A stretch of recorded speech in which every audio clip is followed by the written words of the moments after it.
ہم بھی کتنے نادان ہیں نا، لمحہ لمحہ ہماری زندگی کم ہو رہی ہے اور ہم سمجھتے ہیں عمر بڑھ رہی ہے۔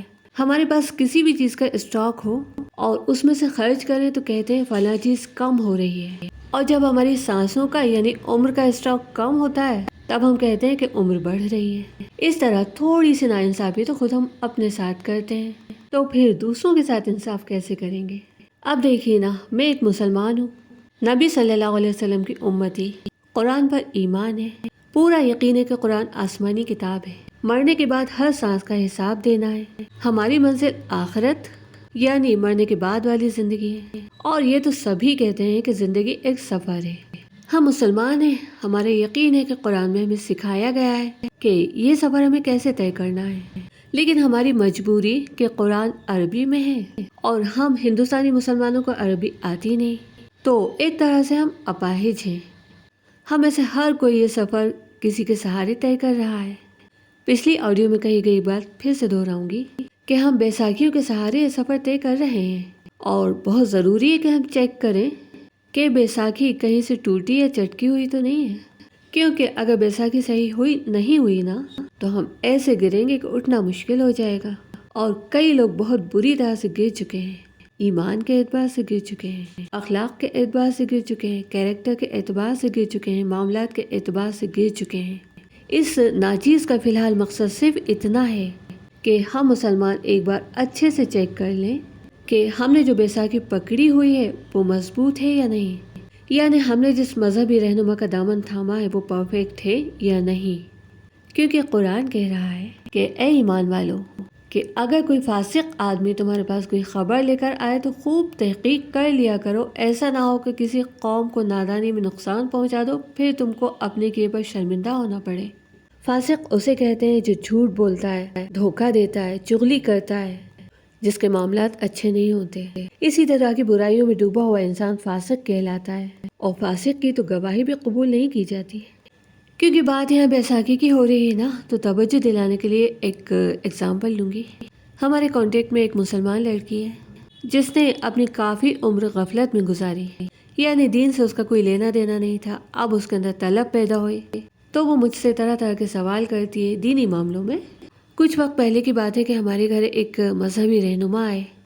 میں نے اس لڑکی سے کہا کہ تم ان سے ملاقات کر لو، ان سے کانٹیکٹ نمبر لے لو، اور کوئی دینی مسئلہ تمہارے سامنے پیش آئے تو تم ان سے مدد لے لو۔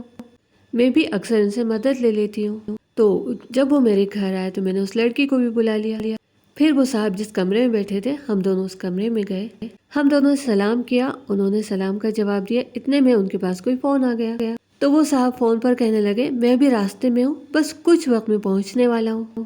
تو اس لڑکی نے بڑی تیکھی نظر میرے اوپر ڈالی اور بعد میں مجھ سے بولی اپی کتنے جھوٹے ہیں، انہیں اس جھوٹ کی کیا ضرورت تھی، یہ گھر کے اندر بیٹھ کر کہہ رہے ہیں کہ میں راستے میں ہوں، اور ابھی تو یہ کھانا کھائیں گے، کھانا کھانے میں تو کافی وقت لگے گا، اور یہ بول رہے ہیں بس میں پہنچنے ہی والا ہوں۔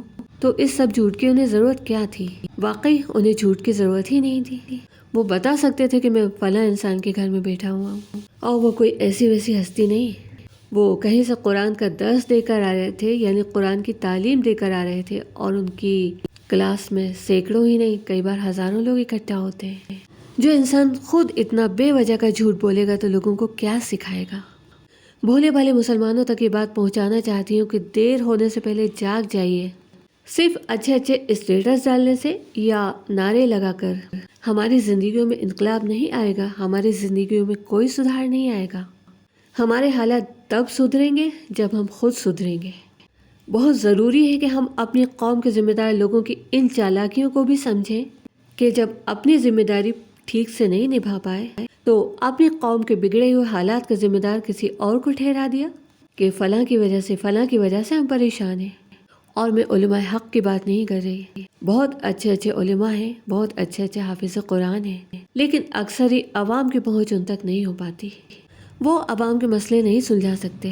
میں یہاں صرف فاسقوں کی بات کر رہی ہوں جن کی تعداد بہت زیادہ بڑھتی جا رہی ہے۔ ایک اور ایگزامپل لوں گی، ایک ایسی بندی جس کا کوئی دعویٰ نہیں ہے کہ وہ نبی صلی اللہ علیہ وسلم کو اپنا نبی مانتی ہے، کوئی دعویٰ نہیں ہے، اسلام یا شریعت سے بھی جس کا کوئی لینا دینا نہیں ہے۔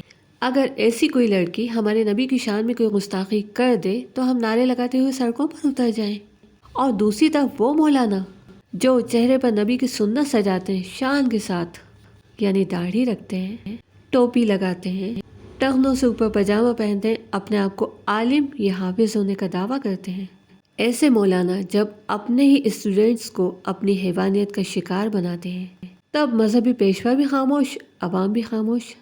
یہ تو انصاف نہیں ہے۔ کبھی وقت نکال کر اپنے نزدیکی تھانوں میں جائیے اور دیکھیے، چیک کریے کہ کتنی مسلمان لڑکیوں نے رپورٹ درج کروائی ہے کہ فلاں مسلمان لڑکے نے شادی کا جھانسا دے کر اسے پچھلے کئی سالوں سے یوز کیا اور اب شادی سے انکار کر رہا ہے۔ لڑکے کو جیل ہوتی ہے، لڑکی آزاد گھومتی ہے۔ قانون اپنا کام کر رہا ہے، قانون کو اپنا کام کرنے دیجیے۔ عوام اور مذہبی پیشوا اگر ان تک میری آواز پہنچ رہی ہے تو سبھی غور کریں، اپنا گریبان جھانک کر دیکھیں کہ شریعت تو ان تمام لڑکیوں پر بھی لاگو ہوتی ہے نا۔ اگر لڑکے نے اسے شادی کا جھانسا دے کر یوز کیا اور اب شادی سے انکار کر رہا ہے تو پہلی بات تو یہ کہ وہ لڑکی یوز کیوں ہوئی؟ شریعت نے تو اجازت نہیں دی تھی اس طرح یوز ہونے کی۔ کیوں ان زانیہ لڑکیوں کے بارے میں سب خاموش ہیں؟ کیوں ان حافظوں اور عالموں کے بارے میں مذہبی رہنما کوئی ایکشن نہیں لیتے جو اپنے ہی اسٹوڈنٹس کے ساتھ بدفعلی کرتے ہیں، اپنے شاگردوں کو اپنی درندگی کا شکار بناتے ہیں؟ ان کی وجہ سے کتنی بلائیں نازل ہوتی ہیں۔ اس طرح کے لڑکے اور لڑکیاں، مرد اور عورتیں، چاہے وہ حافظ ہوں چاہے عالم ہوں، اس زمین پر کتنی گندگی پھیلا رہے ہیں۔ حیرت کی بات ہے سب خاموش ہیں۔ ان کی مخالفت میں کیوں کوئی نعرے نہیں لگاتا اور سڑکوں پر آتا؟ محمد مصطفیٰ صلی اللہ علیہ وسلم کی امتی ہونے کے ناطے تمام مسلمانوں سے سوال کرتی ہوں کہ اگر میدان حشر میں، جہاں سب کے ساتھ انصاف ہوگا، وہاں اس بندی نے اگر ہمارے نبی سے شکایت کر دی کہ ہم تو آپ کو اپنا نبی نہیں مانتے تھے، ہمارا تو آپ سے محبت کا کوئی دعویٰ بھی نہیں تھا، ہم نے تو آپ کے چاہنے والوں میں، آپ کے ماننے والوں میں، آپ سے عشق کا دم بھرنے والوں میں جو خرابیاں دیکھیں، اسی کے مد نظر کچھ بات کہہ دی، کچھ غلط الفاظ استعمال کر لیے، تو آپ کے چاہنے والوں نے ہمارا جینا حرام کر دیا، ہم پر شریعت لاگو کرنے لگے، ہمارے خلاف نعرے لگانے لگے۔ اور جو لوگ دعویٰ کرتے تھے کہ ہم نبی کو مانتے ہیں، نبی سے محبت کرتے ہیں، ہم باشرع ہیں، ہم شریعت کی پابندی کرتے ہیں، وہ لوگ جب اتنے گندے گندے کام کرتے تھے تو ان کے خلاف کوئی آواز نہیں اٹھاتا تھا، وہ شان سے اپنی زندگی گزارتے تھے۔ سوچئے اگر ایسے کوئی حالات بنے تو ہمارے نبی کو تو تکلیف ہوگی نا، شرمندہ ہونا پڑے گا، ہماری کوتاہی کی وجہ سے، ہماری لاپرواہی کی وجہ سے، ہماری نا انصافی کی وجہ سے۔ اس سے پہلے کہ بہت دیر ہو جائے، صحیح کو صحیح اور غلط کو غلط کہنے کی ہمت جٹائیے، انصاف کا جھنڈا لے کر اٹھیے، آگے بڑھیے، آگے قدم بڑھائیے۔ ابھی کے لیے اتنا ہی، باقی باتیں انشاءاللہ نیکسٹ آڈیو میں۔ السلام علیکم ورحمۃ اللہ وبرکاتہ۔